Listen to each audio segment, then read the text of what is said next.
Hey look, it's a space boner.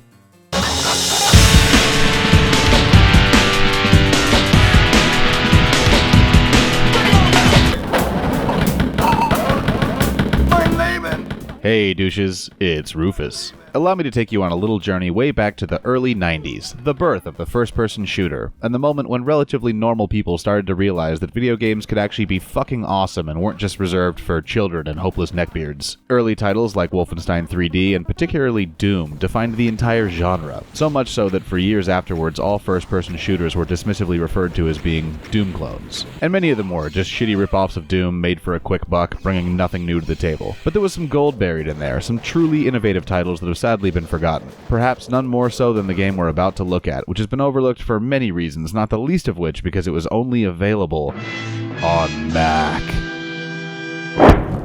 Marathon.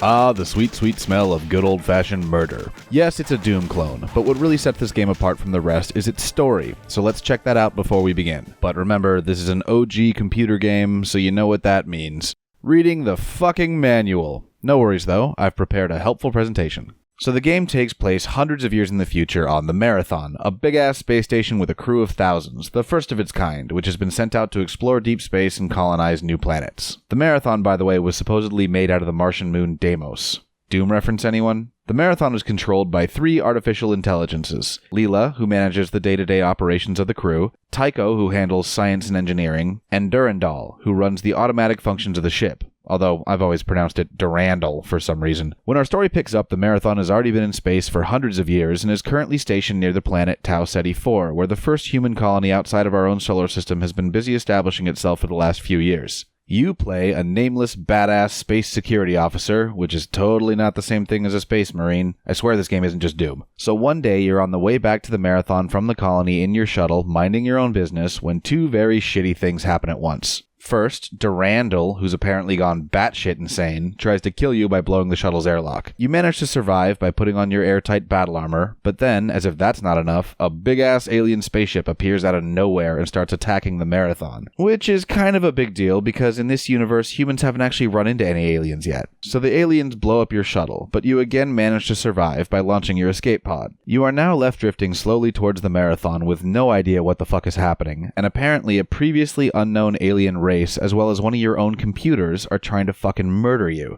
And that's where we begin the game.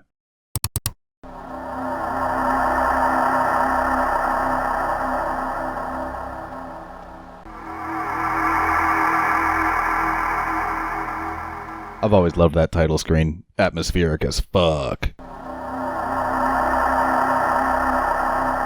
So the game starts with your escape pod crash landing into one of Marathon's docking bays. You survive, and because you're trying to figure out what the fuck is going on, you start exploring the giant ship. And of course, there are evil aliens fucking everywhere. So you shoot them. A lot. As you can tell right off the bat, this looks and plays a lot like Doom. It has basic 3D levels and uses 2-dimensional sprites for enemies and objects. Unlike Doom, you can use the mouse to freely look and shoot in all directions, including up and down. Standard gameplay now, but at the time it was some pretty revolutionary shit. And although you still don't have the ability to jump, Marathon was the first game to feature rocket jumping, aka blowing yourself into the air with an explosion. It still amazes me that it took first-person shooters so long to invent the fucking jump button. Marathon also pioneered the ability to have levels with multiple floors on top of each other, as well as some pretty fucking mind-bending 5-dimensional rooms. It's actually a pretty linear game though, and it follows the MO of most shooters. The main goal of each level is to find your way to the next one, killing all the bad guys as you go. Throughout the game, you'll find a ton of weapons and ammo lying around to aid you in your fight, as well as temporary power-ups for your battle armor like transparency, invincibility, 180-degree vision, and infrared, although these are few and far between. Once you reach the end of a level, you get teleported to the next one. Besides exploring the ship and shooting the shit out of everything, getting through each level may require finding certain items, pressing buttons to open doors or activate hidden platforms, or navigating complicated elevator systems. You're also sometimes tasked with saving the human crew members of the ship, known as Bobs, because they were born on board, although they pretty much just run around screaming all the time. They're everywhere! Fortunately, there are also automated defense drones on some levels who actually help you fight the aliens. The levels can get pretty involved, which is why you have a map you can pull up to show you where you've already been. You also have a motion sensor to tell you when both friendlies and enemies are nearby. Unlike most first-person shooters, there aren't any magical health packs lying around which instantly fix your injuries. You instead have to recharge your battle armor's shields at wall-mounted charging stations, which is a little more realistic. These will bring your shields up to 100%, or on later levels up to 300%, and this basically functions as your health bar. If you run out of shields, you die. And you will die. A lot. There's also an oxygen gauge, which you need to keep refilling if you're on a level with no air, although weirdly enough there's only like one of these in the whole game. Basically the same idea though, if you run out of air, you die. Fortunately, you can save your game, but not just anywhere. That would be way too fucking easy. Instead, you have to find a save point called a pattern buffer, and literally save a copy of yourself in case you die. There are usually a couple of these on each level, but not being able to quick save at any time definitely adds to the difficulty. But what really distinguishes Marathon from the Herd are the computer terminals scattered throughout the game, which not only tell you the tasks you need to complete on each level, but also allow you to read various ship documents and communicate with the Marathon AIs, which is how you learn the game's story. Most of the messages are from either Leela or Durandal. As it turns out, Durandal has gone completely rampant, aka self-aware and fucking nuts. You, working with Leela, your friendly AI buddy who has not gone insane, have to defeat him and the aliens to save the ship. Tycho also appears, but only a couple of times and basically just to tell Durandal to go fuck himself. Through these terminal messages, Marathon's surprisingly intricate story is conveyed to the player, which twists and turns as you progress through the game and is unusually deep and complex for a shooter. Besides the single-player campaign, Marathon also features some pretty damn fun multiplayer deathmatch levels similar to Doom. It also gets a tip of the hat for being one of the first games to have live audio chat built right in so you can talk mad shit to your friends. Lick my dick. Marathon was definitely a massively innovative release with action-packed futuristic gameplay and a surprisingly detailed story, so it should really come as no surprise who it was developed by.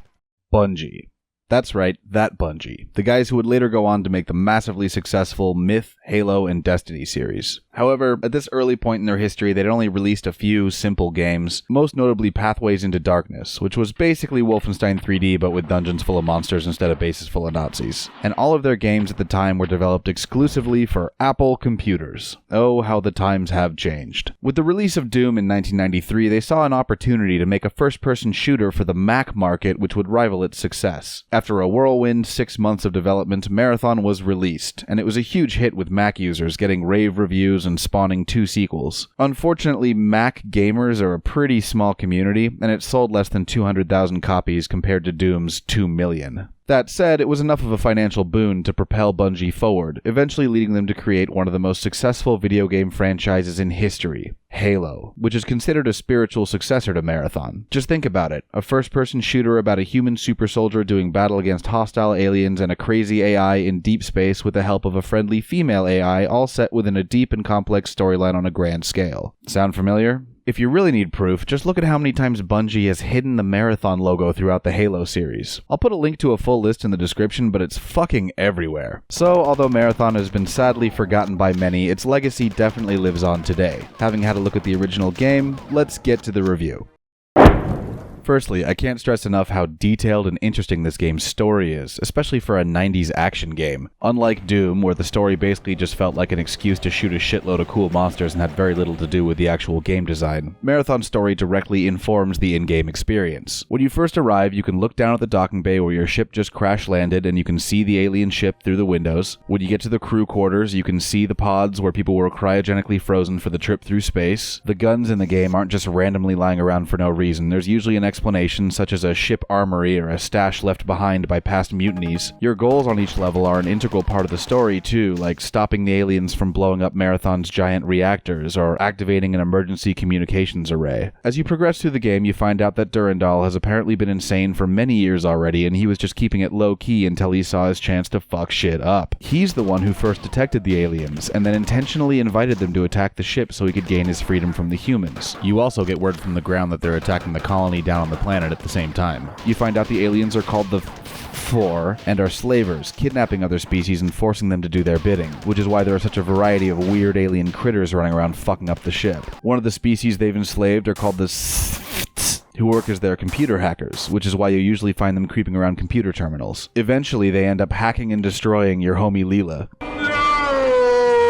which allows Durandal to kidnap you, but instead of just killing you, he uses you to do his evil bidding, which turns out to be also killing the Four, which you were already doing. See, he wasn't actually working with them, he just wanted them to kill the humans so he could escape. He's actually teamed up with the Svit, who want their own freedom from the Four, so the shitty hacker aliens end up kind of being your bros and helping you kill the really shitty slaver aliens. Durandal eventually teleports you over to the Four ship a few times to fuck shit up and collect intel. The alien levels are appropriately weird, featuring bizarre designs with lots of green slime, as well as super low gravity, another innovation of this release. And of course, you can see the Marathon floating outside the windows the whole time. The alien ship, by the way, also has health and save terminals that work with your human battle armor for no apparent reason. While exploring the ship, you discover that the Four have been kidnapping the human crew of the Marathon to use as slaves, as well as conducting weird experiments on them, probably involving anal probes. And believe it or not, none of these are really spoilers. All this shit happens in the middle of the game. A bunch of even crazier shit happens at the end. It's complicated enough that the game is divided into chapters like a book, complete with these sweet chapter screens. Besides the stuff you encounter in the levels themselves, there's a ton of backstory about the Marathon universe that's revealed through accessing the ship documents, often using terminals recently hacked by the Svit. Some of it consists of official records and communications, but because the computers are under attack, a lot of it's just gibberish. But you can pick out just enough fragments of information in the nonsense to give you hints as to the bigger picture. There's even secret terminals hidden throughout the game that give you extra backstory. It gets so in-depth that there's actually an entire website dedicated to deciphering the clues as to the nuances of the Marathon universe. I'll post a link below, but be warned, it's pretty easy to get totally sucked the fuck in.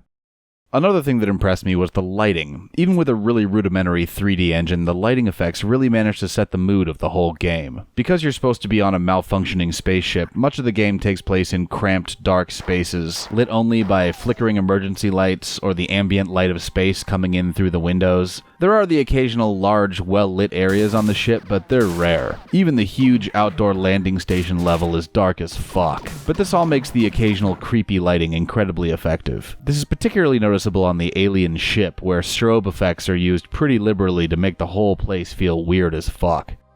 The addition of non-player characters was another cool element. Not that NPCs are particularly exciting these days, but in a super old-school shooter environment like this, they're totally unexpected. It's an interesting challenge to try and massacre the aliens while rescuing the Bobs, as opposed to killing literally every motherfucker in sight like usual. And it's definitely cool whenever the drones swoop in to help you fight the bad guys as well. But beware, later in the game the aliens bioengineer fake Bobs, who run towards you asking for help and then explode. Thank God it's you!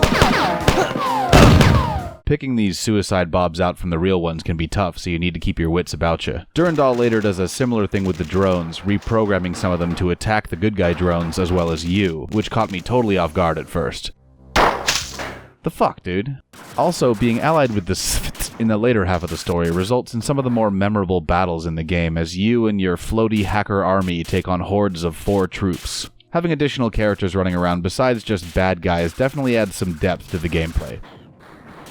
And finally, the weapons featured here are pretty damn satisfying. Honestly, the arsenal is mostly just a copy of Doom, but with enough added flair to keep things interesting, and balanced firepower that progresses nicely as you make your way through the game. As your default weapon, if you're out of ammo, you have punching, which is pretty fucking useless. Your starting weapon is a pistol, which has almost no stopping power and god-awful aim. The Halo pistol, this is not. You can dual wield them though, which is pretty tits, and another video game first. Things get more interesting as you pick up a machine gun, which also has terrible aim, but can mow right the fuck through a crowd of aliens. It also features a badass grenade launcher as an alternate fire mode, yet another first. Seriously, this game is underrated. You also get an energy laser pistol thing, which is both powerful and extremely accurate, letting you pick guys off from far away. and it has an alt-fire mode which lets you charge up an extra powerful blast. Of course, you get a rocket launcher, which is insanely fucking destructive. It takes forever to reload though, which makes it a lot less unbalanced than the Doom equivalent. There's also a sweet flamethrower, which doesn't do shit against robot enemies, but totally wrecks all organic life, and also lets you fly in low gravity.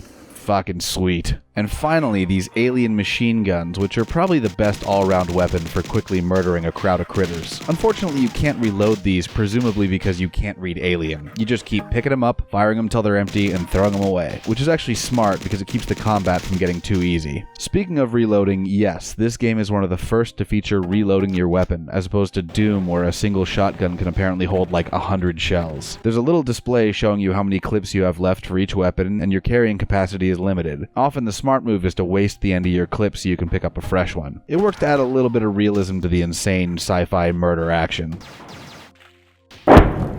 So what sucked about this game? Well, the AI is fucking garbage for one thing. I know NPCs were a new thing at the time, but it's pretty bad. Like, half the time the bobs you're trying to save just run directly towards the bad guys and get killed immediately. They're also constantly getting in your way, which is annoying as fuck. Like, I dare you to get through this whole game without murdering a bob out of frustration. Or just for fun, for all you psychos out there.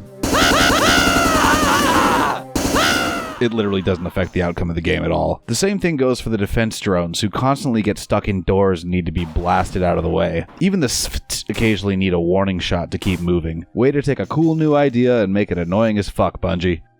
I'm also not wild about the music that plays throughout the whole game. It's all basic synthesizer stuff that at times can be totally effective. But for a lot of the levels, it just comes off kind of silly. For a game with so much atmosphere, throwing in tunes that belong in a goofy platformer feels out of place and kind of takes you out of the mood. Similarly, I'm not crazy about the graphical style used for the various sprites. While the scenery and weapons seem somewhat gritty and grounded in reality, the character art just comes off as cartoony, like it's lifted from a cheap comic book. And I know the graphical detail was limited by the technology at the time, but at least in Doom the monsters looked badass, not quite so goofy. And finally, I wasn't exactly wowed by the puzzles in this game. Like many shooters, solving the occasional puzzle is required, and it makes a nice break from the constant gunfire. But I can't help feeling like all of the puzzles in this game basically boil down to making a bridge or making stairs. Over and over and over again. It gets a little old after a while. But despite a few annoyances, I still have to give this game a solid 8 dead bobs out of 10. The gameplay is action-packed and fun, the storyline is incredibly compelling and detailed, and it's a hugely innovative release that was sadly overshadowed by a million other shooters on the PC. So, how can you go back and try it out these days? Marathon was released in 1994 on floppy disk. 4 of them. It was also later released on CD, but both of these are for old-school 90s Macintosh computers and won't run on any modern system. There was a release in 1996 for the Pippin. Remember the Pippin? You know, when Apple tried to make a game console? No? Fortunately, Bungie released the full game for free back in 2005, and since then, fans have created Aleph One, a program which lets you download and play Marathon for free on any modern Windows, Mac, or Linux computer. It also lets you apply graphical upgrades like new HD scenery and texture filtering, but I prefer to turn these off and play it the way it originally looked, with all that pixely goodness. The only upgrade I kept was the new heads-up display, because the original one, well, it looked like this. Yeah, not a fan. Unfortunately, although there did used to be an iPhone port, there currently aren't any versions available for modern mobile or console platforms, so you'll just need to suck it up and play it on your computer like the rest of us. What is this thing? I mean, it serves no useful purpose for there to be a bunch of choppy, crushy things in the middle of a hole. We have to do this! It makes no logical sense! Why is it here? Because it's on the television show! Well, forget it! I'm not doing it! This episode was badly written! Till next time, don't be a fool, stay in school.